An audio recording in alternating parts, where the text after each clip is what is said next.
द्रुपद का पराभव। वैशंपायन जी कहते हैं, जन्मेजय, जब द्रोणाचार्य ने देखा कि सभी राजकुमार अस्त्र विद्या के अभ्यास में पूर्णता निपुण हो चुके हैं, तब उन्होंने निश्चय किया कि अब गुरु दक्षिणा लेने का समय आ गया है।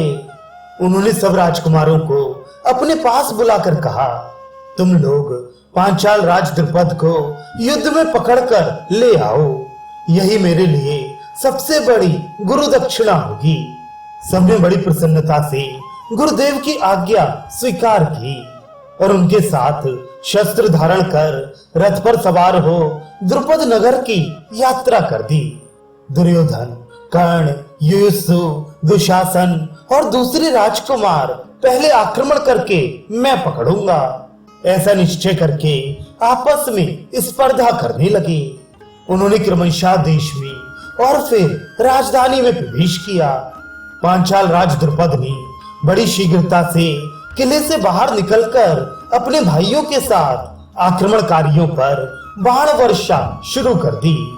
अर्जुन ने दुर्योधन आदि कौरवों को बहुत घमंड करते देखकर पहले ही द्रोणाचार्य से कहा था, आचार्य, इन लोगों को पहले अपना पराक्रम दिखा लेने दीजिए। ये लोग पांचाल राज को पकड़ नहीं सकेंगे, इनके बाद हम लोगों की बारी आएगी। अर्जुन अपने भाइयों के साथ नगर से आधा कोस इधर ही ठहर गए थे। उधर द्रुपद ने अपने बाणों की बौछार से कौरवों की सेना को चकित कर दिया। वे इतनी फुर्ती और सफाई से बाण चला रहे थे कि कौरव भयवश उन्हें अनेक रूपों में देखने लगे। जिस समय द्रुपद घमासान बाण वर्षा कर रहे थे, उस समय शंख, भेरी, मृदंग और सिंहनाद से सारी राजधानी गूंज उठी। धनुष की टंकार आकाश का स्पर्श करने लगी। इधर दुर्योधन, विकर्ण, सुबाहु और दुशासन आदि भी बाण चलाने में कोई कोर कसर नहीं रखते थे। द्रुपद अलाद चक्र की तरह घूम घूम कर अकेले ही सबका सामना कर रहे थे।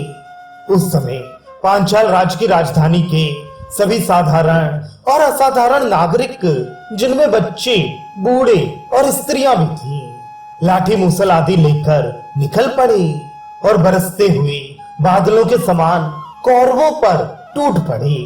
कौरवों की सेना पर ऐसी मार पड़ी कि वे उस भयंकर मार के सामने एक क्षण भी ठहर ना सके। रोते चिल्लाते पांडवों के पास भाग आए। कौरवों का करुण क्रंदन सुनकर पांडवों ने द्रोणाचार्य के चरणों में प्रणाम किया और रथ पर सवार हुए। अर्जुन ने युधिष्ठिर को रोक दिया। नकुल और सहदेव को अपने रथ के चक्कों का रक्षक बनाया। भीमसेन हाथ में भीषण गदा लेकर सेना के आगे आगे स्वयं चलने लगे। अभी द्रुपद आदि वीर कौरवों को हराकर हर्षनाद कर ही रहे थे कि अर्जुन का रथ दिशाओं को गुंजायमान करता हुआ वहां जा पहुंचा। भीमसेन दंडपाणी काल के समान हाथ में गदा लेकर द्रुपद की सेना के भीतर घुस गए और गदा मार मार कर हाथियों के सिर तोड़ने लगे। उन्होंने हाथी, घोड़े, रथ और पैदल समस्त सेना को तहस नहस कर दिया। अर्जुन ने उस महान और विलक्षण युद्ध में बाणों की ऐसी झड़ी लगाई कि पांचाल राज की सारी सेना ढक गई। पहले सत्यजित ने अर्जुन पर बड़ा भीषण आक्रमण किया, परंतु अर्जुन ने थोड़ी ही देर में उसे युद्ध से विमुख कर दिया। इसके बाद अर्जुन ने द्रुपद का धनुष और ध्वजा काटकर जमीन पर गिरा दी और 5 बाणों से चारों घोड़ों तथा सारथी को मार दिया।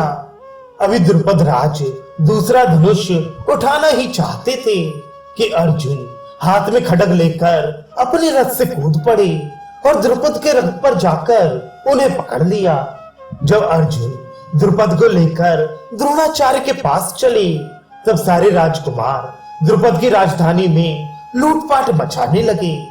अर्जुन ने कहा, भैया भीमसेन, राजा द्रुपद कौरवों के संबंधी हैं, इनकी सेना का संहार मत कीजिए। केवल गुरु दक्षिणा रूप से द्रुपद को ही गुरु के अधीन कर दीजिए। यद्यपि भीमसेन अभी लड़ने से तृप्त नहीं हुए थे, फिर भी उन्होंने अर्जुन की बात मान ली और लौट आए। इस प्रकार पांडव द्रुपद को पकड़कर द्रोणाचार्य के पास ले आए। अब उनका घमंड चूर चूर हो रहा था, धन भी छिन गया था। वे सर्वथा द्रोणाचार्य के अधीन हो रहे थे। उनकी ये स्थिति देखकर आचार्य द्रोण बोले, द्रुपद, मैंने बलपूर्वक तुम्हारे देश और नगर को रौंद डाला है। अब तुम्हारा जीवन तुम्हारे शत्रु के अधीन है। क्या तुम पुरानी मित्रता को चालू रखना चाहते हो? उन्होंने तनिक हंसकर और भी कहा, द्रुपद, तुम प्राणों से निराश मत हो। हम तो स्वभाव से ही क्षमाशील ब्राह्मण हैं। बचपन में हम लोग एक साथ खेला करते थे। वह प्रेम संबंध अब भी है। राजन, मैं चाहता हूँ कि हम लोग फिर वैसे ही मित्र बन जाएं। मैं तुम्हें वर देता हूँ कि तुम आधे राज्य के स्वामी रहो। तुमने कहा था कि जो राजा नहीं है वह राजा का सखा नहीं हो सकता। इसलिए मैं भी तुम्हारा आधा राज्य लेकर राजा हो गया हूँ। तुम गंगा जी के दक्षिण तट के राजा रहो और मैं उत्तर तट का। अब तुम मुझे अपना मित्र समझो। द्रुपद ने कहा, ब्राह्मण, आप जैसे पराक्रमी उदार हृदय महात्माओं के लिए ये कोई आश्चर्य की बात नहीं है। मैं आपसे प्रसन्न हूँ और आपका अनंत प्रेम चाहता हूँ। अब द्रोण ने उन्हें मुक्त कर दिया तथा बड़ी प्रसन्नता से सत्कार करके आधा राज्य दे दिया। द्रुपद माकंदी प्रदेश के श्रेष्ठ नगर कांपेल्य में रहने लगे। उसे दक्षिण पांचाल कहते हैं। वहां चर्मणवती नदी है। इस प्रकार यद्यपि द्रोण ने द्रुपद को पराजित करके भी उनकी रक्षा ही की, परंतु द्रुपद के मन में संतोष नहीं हुआ। इधर अधिक्षत्र प्रदेश के अहिछत्रा नगरी में द्रोणाचार्य रहने लगे। अर्जुन के पराक्रम से ही उन्हें ये राज्य प्राप्त हुआ था।